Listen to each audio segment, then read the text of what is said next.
Hello friends, स्वागत करती हूँ आपका फिर से हमारे चैनल कंपेयरिंग वर्ड्स में।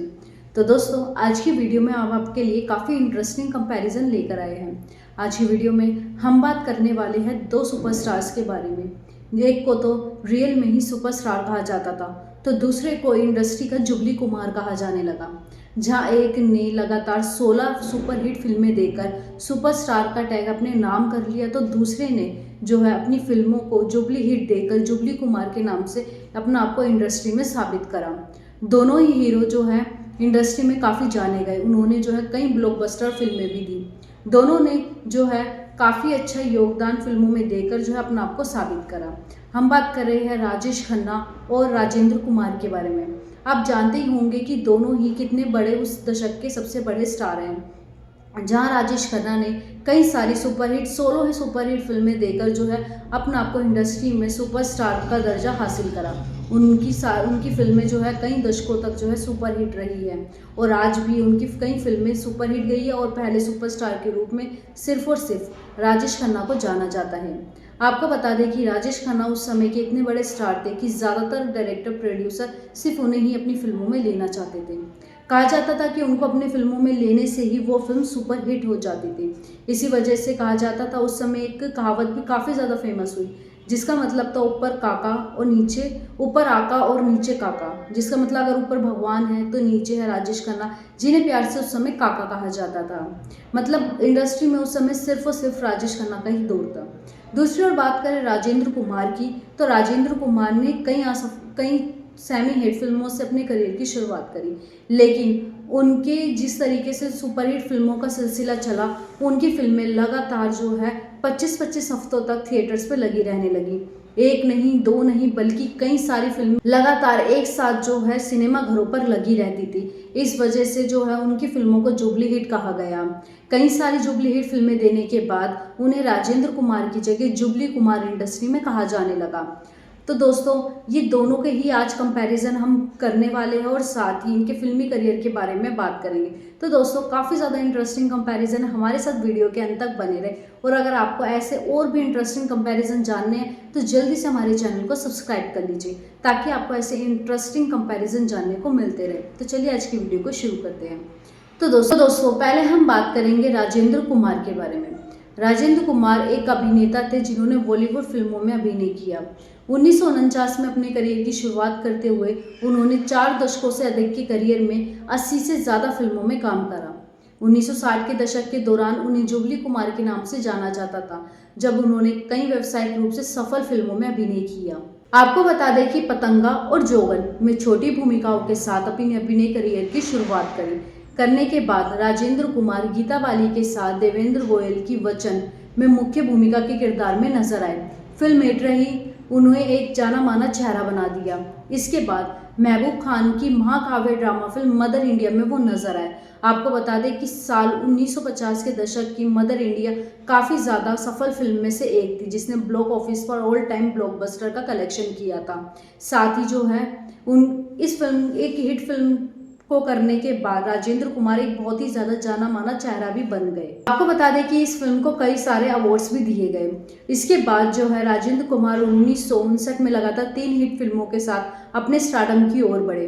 वे पहली बार विजय भट्ट की रोमांटिक संगीत में फिल्म गूंज उठी शहनाई में दिखाई दिए। इसने बॉक्स ऑफिस पर बहुत ही अच्छा प्रदर्शन किया और सुपरहिट साबित हुई। उनकी अगली रिलीज चिराग कहाँ रोशनी कहाँ ने जो है अच्छा कारोबार किया, जबकि उनकी अंतिम रिलीज यश चोपड़ा के निर्देशन में बनी रोमांटिक सोशल ड्रामा धूल का फूल ब्लॉकबस्टर बनने के साथ साथ उस साल की सबसे ज्यादा कमाई करने वाली फिल्म में से एक बन गई। फिर उसी के साथ 3 ब्लॉकबस्टर फिल्में देने के बाद अगले साल उन्होंने बी.आर. चोपड़ा की कोर्ट रूम ड्रामा कानून में अशोक कुमार और नंदा के साथ सह-अभिनय किया। एक और व्यावसायिक हिंदी फिल्म में आवश्यक कोई गाना और अन्य नौटंकी न होने के बावजूद कानूनी बहुत ज़्यादा हिट रही और सबसे फीचर हिंदी फिल्म के लिए राष्ट्रीय पुरस्कार इस फिल्म ने जीता। फिर कई सफलताओं के साथ जो है राजेंद्र कुमार के करियर का सबसे अच्छा वर्ष भी वो साल साबित हुआ। उनकी पहली रिलीज मीना कुमारी के साथ ड्रामा फिल्म जिंदगी और ख्वाब एक आलोचक और व्यावसायिक हिट थी। इसके बाद वे मोहन कुमार की आस का पंछी वैजंती माला के साथ और एस.एच. वासन की घराना में आशा पारेख के साथ दिखाई दिए। दोस्तों आपको बता दें कि 1963 में राजेंद्र कुमार की पहली रिलीज सीवी श्रीधर की रोमांटिक ड्रामा दिल एक मंदिर थी, जिसमें वो राजकुमार और मीना कुमारी के साथ सह अभिनय के तौर पर नजर आए। इस फिल्म को आलोचकों ने अत्यधिक सकारात्मक प्रतिक्रिया दी और ये फिल्म एक सुपरहिट साबित हुई। उन्हें सर्वश्रेष्ठ अभिनेता श्रेणी के लिए फिल्मफेयर पुरस्कार का पहला नॉमिनेशन भी मिला। दिल एक मंदिर की बड़ी सफलता के बाद ओपी रलन की गहरा दाग हिट रही। इस साल की उनकी आखिरी रिलीज एच.एस. रवेल की मुस्लिम सोशल मेरे महबूब थी, जिसमें अशोक कुमार और साधना भी मुख्य भूमिकाओं में नजर आए थे। फिल्म ने 1963 में बॉक्स ऑफिस चार्टर में शीर्ष स्थान हासिल करा और इसके रन के अंत तक इसे ऑल टाइम ब्लॉकबस्टर का फैसला दे दिया गया और इसकी फिल्म के साउंड ट्रैक भी उस समय काफी ज्यादा हिट रहे थे। आपको बता दें कि साल 1960 के दशक से लगातार हिट फिल्में देने और उनकी कई फिल्मों के कम से कम 25 हफ्तों तक चलने के कारण राजेंद्र कुमार को जुबली कुमार की उपाधि मिली और वो एक सुपरस्टार और एक जाना माना चेहरा इंडस्ट्री में बन गए। 1964 में उन्होंने 3 बड़ी सफलताएं फिल्में दी। उस वर्ष की पहली रिलीज मोहन कुमार की आई मिलन की बेला थी, जिसमें सायरा बानो और धर्मेंद्र सह कलाकार थे। इसने कुमार की सफलता का सिलसिला जारी रहा और एक और ब्लॉकबस्टर साबित हुई। फिर से सर्वश्रेष्ठ अभिनेता के लिए फिल्मफेयर पुरस्कार के लिए वो नॉमिनेट हुए। इसके बाद राज कपूर की महान कीर्ति संगम आई, जिसमें वैजंती माला भी मुख्य भूमिका में थी। इसे व्यापक प्रशंसा मिली, जिसमें इसके उपन्यास, अवधारण, निर्देशन, पटकथा, संवाद और साउंड ट्रैक सभी श्रेणी में इस फिल्म को काफी ज्यादा सफलता और अवार्ड्स मिले। साल 1981 में राजेंद्र कुमार ने अपने बेटे गौरव कुमार के साथ रोमांटिक संगीत में लव स्टोरी में अभिनय किया। यह फिल्म एक बड़ी ब्लॉकबस्टर साबित हुई और साल की सबसे ज्यादा हिट फिल्म में से एक थी।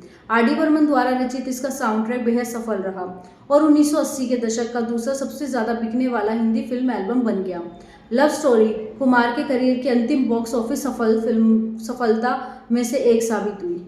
आपको बता दें कि लव स्टोरी के बाद कुमार की एक और अभिनय फिल्म स्टार में अतिथि मुख्य भूमिकाएं निभाई। लवर्स में तेरे लिए, कलर और जैसी फिल्मों में वे सहायक भूमिकाओं में भी नजर आए, लेकिन उनमें से इनकी कोई भी फिल्म सफल नहीं हो पाई। उनकी आखिरी फिल्म संगीतम श्रीनिवास राव की एक्शन ड्रामा फूल थी, जिसने कुमार ने प्रोड्यूस भी किया था। तो दोस्तों ये था राजेंद्र कुमार का फिल्मी सफर और साथ ही कई सफल फिल्मों के साथ वो कैसे इंडस्ट्री में राजेंद्र कुमार से जुबली कुमार बने। चलिए अब बात करते हैं राजेश खन्ना के बारे में। राजेश खन्ना एक भारतीय अभिनेता, राजनीतिज्ञ और फिल्म का निर्माता थे, जो हिंदी सिनेमा में अपने काम के लिए जाने गए। उन्होंने 1959 से 71 तक लगातार 15 हिट फिल्मों में अभिनय किया। उन्हें 3 बार सर्वश्रेष्ठ अभिनेता का फिल्मफेयर पुरस्कार, 4 बार सर्वश्रेष्ठ अभिनेता हिंदी के लिए BFJA पुरस्कार जीता। साल 1991 में फिल्मफेयर विशेष पुरस्कार भी उन्हें प्राप्त हुआ और साल 2005 में फिल्मफेयर लाइफ टाइम अचीवमेंट पुरस्कार से भी उन्हें सम्मानित किया गया और उन्हें भारतीय सिनेमा का पहला सुपरस्टार भी कहा जाता है। आपको बता दें कि राजेश खन्ना ने अपने करियर की शुरुआत यूनाइटेड प्रोड्यूसर और फिल्मफेयर द्वारा आयोजित 1965 के अखिल भारतीय प्रतिभा प्रतियोगिता में 10,000 से अधिक प्रतियोगियों में से एक थे। उन्होंने 8 फाइनलिस्ट में से एक में अपनी जगह बनाई। उनके साथ FTII के अन्य शास्त्र सुभाष घई और धीरज कुमार भी शामिल थे। राजेश खन्ना ने फरीदा जलाल के साथ इस प्रतियोगिता को जीता और BR चोपड़ा, विमल रॉय, JP सिप्पी, HS रवेल, रासिर हुसैन, J ओम प्रकाश, मोहन सहगल, शक्ति सामंत और सुबोध मुखर्जी और अन्य यूनाइटेड प्रोड्यूसर द्वारा ये संगठन बनाया गया था, जिसके वो जज थे। 1966 में चेतन आनंद द्वारा निर्देशित फिल्म आखिरी खत से अपने फिल्मी करियर की शुरुआत करी। उसके बाद रविंद्र दवे द्वारा निर्देशित राज में भी उन्होंने काम किया। दोनों ही फिल्में Akhil Bharatiya United producer talent प्रतियोगिता जीतने के बाद उनको पुरस्कार के रूप में निर्धारित दी गई थी। प्रतियोगिता जीतने के बाद राजेश खन्ना को साइन करने वाले व्यक्ति JP सिप्पी और नासिर हुसैन थे। आपको बता दें कि आराधना उनकी एक ऐसी पहली फिल्म थी जिसके बाद वो एक सुपरहिट फिल्मों में एक बड़े कलाकार के रूप में शामिल हुए। आराधना उनकी पहली ब्लॉकबस्टर फिल्म थी और उसके बाद मानो इंडस्ट्री में राजेश खन्ना का दौर चलने लगा। उसके बाद इंडस्ट्री में राजेश खन्ना ने लगातार 15 फिल्मों में काम करा, जिसमें शामिल थी 2 रास्ते, बंधन, डोली, इत्तेफाक, साल 1959 की सच्चा झूठा, सफर, द ट्रेन, 1970 की आन मिलो सजना, खामोशी, कटी पतंग, महबूब की मेहंदी, आनंद, हाथी मेरा साथी और छोटी बहू। आराधना के बाद लगातार इन 15 फिल्मों को जो है उन्होंने सोलो हिट साबित करा। इंडस्ट्री में इस 15 फिल्मों के हिट होने के बाद उन्हें इंडस्ट्री में सुपर हिट का टैग और साथ ही इंडस्ट्री का पहला सुपरस्टार का टैग मिल गया। इसके बाद मानो राजेश खन्ना ने इंडस्ट्री में खुद को कभी पीछे मुड़कर नहीं देखा। इसके बाद डायरेक्टर, बड़े बड़े डायरेक्टर और प्रोड्यूसर की लाइन उनके लिए लगती चली गई और उस समय राजेश खन्ना सबसे ज़्यादा जो है कॉस्टिंग एक्टर में से एक कहे जाते हैं, क्योंकि वो ज़्यादातर फिल्मों के लिए काफ़ी चार्ज भी किया करते थे। उनकी लगातार फिल्मों का स्केड्यूल ऐसे चलता था कि सुबह से शाम तक वो लगातार एक दिन में कई फिल्मों की शूटिंग किया करते थे।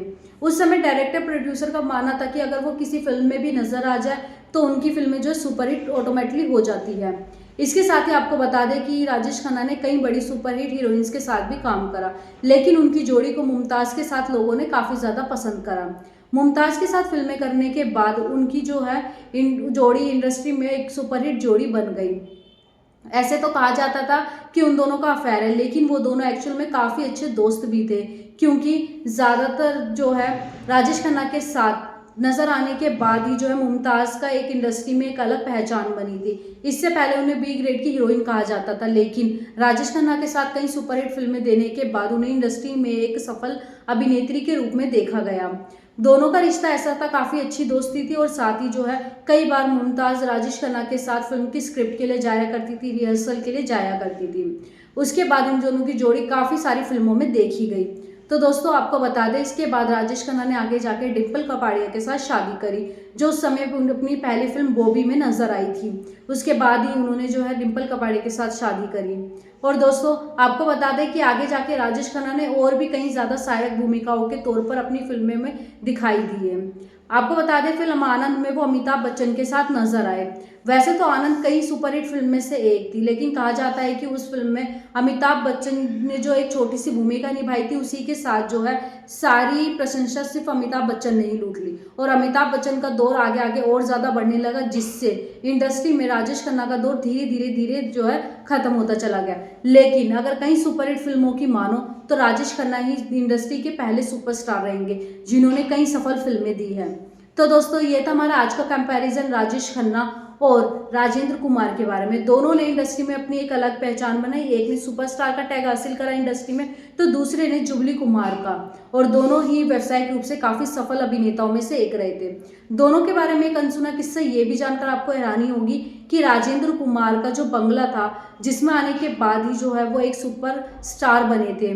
जब इंडस्ट्री में राजेश खन्ना ने कदम रखा तो वो उनकी चाह थी कि इस बंगले को वो खरीदे, ताकि उनका भी जो सफ़र है वो इंडस्ट्री में काफ़ी अच्छा चल सके, क्योंकि उनको लगता कि राजेंद्र कुमार के उस बंगले में एंटर होने के बाद ही जो है उनका एक सफल करियर बना, जिससे उन्होंने इंडस्ट्री में अपना आप को एक सुपरस्टार बनाया। इस वजह से जब राजेंद्र कुमार ने अपना वो बंगला बेचा तो सबसे पहले राजेश खन्ना ने जो है उसी बंगले को खरीदा एज ए लकी चार्म, और आज भी राजेश खन्ना के नाम से वो बंगला जाना जाता है, जिसका नाम डिम्पल था उस समय। तो दोस्तों ये थी हमारी आज का कंपैरिजन। अब आप बताइए कमेंट सेक्शन में कि राजेश खन्ना या राजेंद्र कुमार में से किसकी कौन सी फिल्म आपको सबसे ज़्यादा पसंद है। मिलता है आपसे अगले कंपैरिजन के साथ और भी इंटरेस्टिंग वीडियोस में, तब तक चैनल पे बने रहे।